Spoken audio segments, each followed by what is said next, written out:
Je suis une conteuse. Hein, j'aime bien conter et raconter. Et là, j'ai écrit mon premier livre qui a été publié. C'est pas le premier, attention. Le premier, je l'ai publié en Afrique. Et puis, il y a eu celui-ci que j'ai publié ici, puis celui-là que j'ai publié à l'Harmattan, en France, mais tout en étant ici. C'est un livre de contes aussi. C'est un conte un peu genre conte philosophique. J'aime bien la philosophie africaine et j'aime bien écrire dessus parce que ça permet aux jeunes, aux moins jeunes aussi, aux gens qui ont cette curiosité de chercher qui ils sont véritablement, surtout en ce qui concerne la communauté des Noirs et les Afro-descendants, les Africains, qui ont été totalement déconnectés avec leurs racines.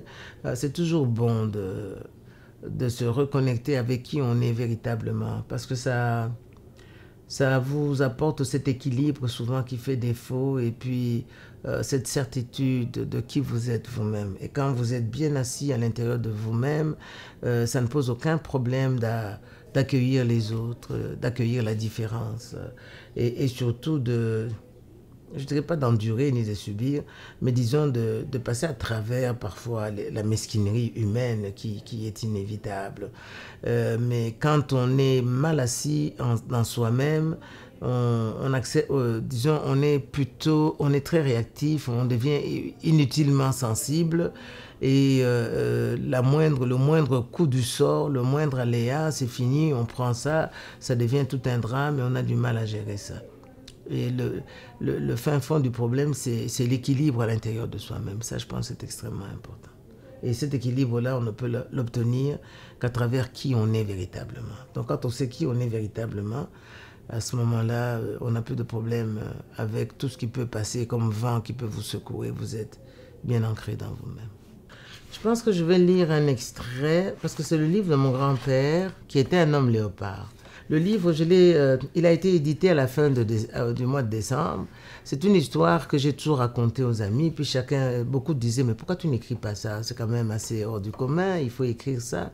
Et puis bon, j'ai eu le goût d'écrire et j'ai eu beaucoup de plaisir à l'écrire aussi.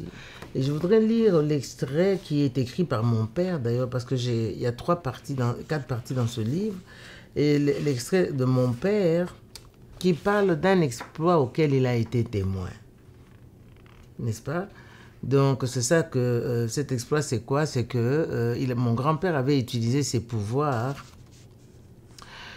pour barrer la route à l'agent colonial territorial qui venait régulièrement dans les villages parce qu'il avait pour mission d'aller voir, recenser les âmes, aller percevoir aussi les taxes, les impôts, voir si les champs étaient bien entretenus, si l'hygiène était observée. C'était ça le rôle de l'agent territorial qui chaque semaine, enfin, pas chaque semaine, je pense une fois par mois, passait dans les villages pour aller voir ça.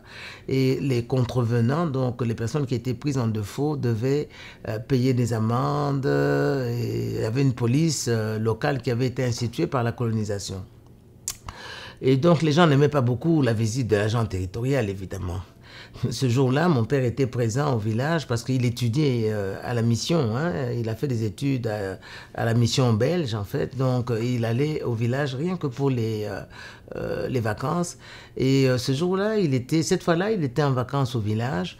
Puis, c'était un samedi matin. Il se souvenait très bien que les villageois ne voulaient pas voir cet agent territorial qui dérangeait tout le monde, etc., etc. Bon. C'est un Belge. Donc, un Blanc qui débarquait dans un village des Noirs, il n'était pas toujours le bienvenu.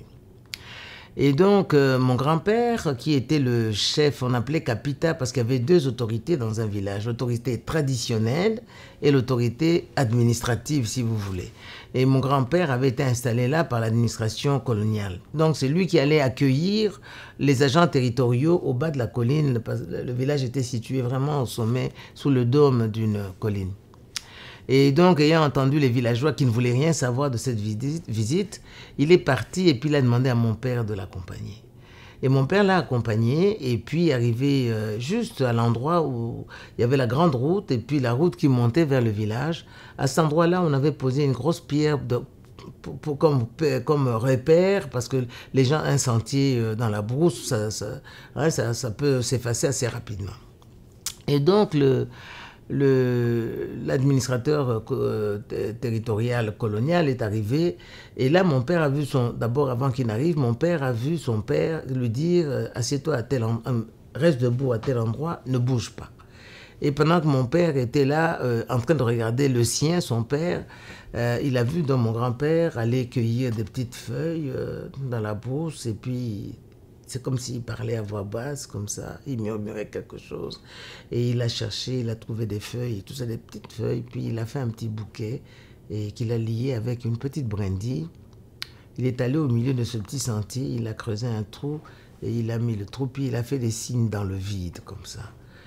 Et après ça, il est allé rejoindre mon père. Il lui a dit, chut, il va bientôt arriver. Et effectivement, peu de temps après, ils ont entendu le vrombissement, parce qu'à l'époque, c'était des motos, n'est-ce pas, de l'agent territorial qui venait là. Il connaissait très bien sa route. C'était le même qui venait tout le temps pour n'est-ce pas, percevoir la dîme et tout ça, les impôts, les taxes. Et donc, l'agent territorial est arrivé, et c'est comme s'il ne voyait pas la route, le sentier, quoi.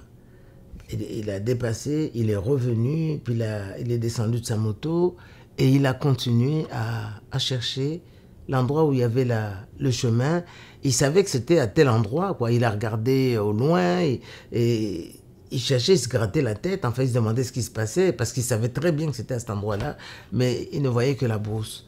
Et finalement, au bout d'un moment, il a haussé les épaules, il est remonté sous sa moto, il est parti. Et quand c'était terminé, là, mon grand-père a demandé à mon père, non, on rentre au village. Et dans le temps, mon père n'a jamais osé poser la question à son père parce que c'était tellement incroyable, quoi. Et le comble, c'est que le blanc, comme ils disent, l'agent territorial, semblait ne pas les voir. Et quand ils sont rentrés au village, à l'époque, au village, un enfant ne posait pas toujours un jeune, parce qu'il n'était plus enfant, il était jeune quand même. Au-delà de l'adulte, c'était un jeune adulte, mais il n'était pas suffisamment âgé pour poser des questions à son père. Et puis longtemps après, il est allé voir son père pour lui poser la question. Et son père lui a dit, tu as bien fait d'attendre toutes ces années pour devenir adulte afin de me poser la question. Ce que tu as vu ce jour-là, lui a-t-il dit, ce n'est rien à côté de ce que nos ancêtres connaissaient et pouvaient faire comme prodige. Les gens ne voulaient pas de cette visite et c'est avec leur accord tacite, puisqu'ils ne voulaient pas, que moi je suis allé et j'ai barré tout simplement la route. En fait, il avait utilisé des énergies ou des forces, en tout cas de la nature, pour barrer la route. Et mon père de lui demander alors, et nous là qui étions au bord de la route, il dit, tout ce qu'il voyait c'était deux petits arbrisseaux complètement rabougris. Il ne voyait personne parce que s'il nous avait vus, il nous aurait posé la question, il ne nous a pas vus. Et voilà.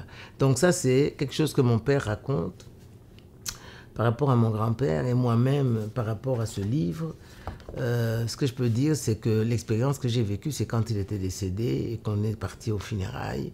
Et on a rencontré à 2 reprises une grosse bête, là, un gros félin, un léopard, sur la route asphaltée, macadamisée, la route quoi, normale, et à un endroit où ça n'existe pas, quoi. Il n'y a pas de léopard à cet endroit-là. Quand vous quittez la capitale pour aller vers l'ouest où nous allions, sur à peu près 600 km, ce n'est que la savane, la brousse d'abord, la savane, et puis vous ne voyez pas de forêt, quoi. Or, le léopard vit dans la forêt parce que dans la savane, c'est le lion qui y vit et dans la brousse, ce sont des petits animaux. Donc, contrairement à ce qu'on dit en Occident, que le lion est le roi de la forêt, le lion ne met jamais sa patte ni sa crinière dans la forêt parce qu'il reste sur son territoire qui se trouve être la savane. Et dans la forêt, c'est le léopard qui est le seigneur, tout comme dans le fleuve, c'est le crocodile qui est le roi. Voilà.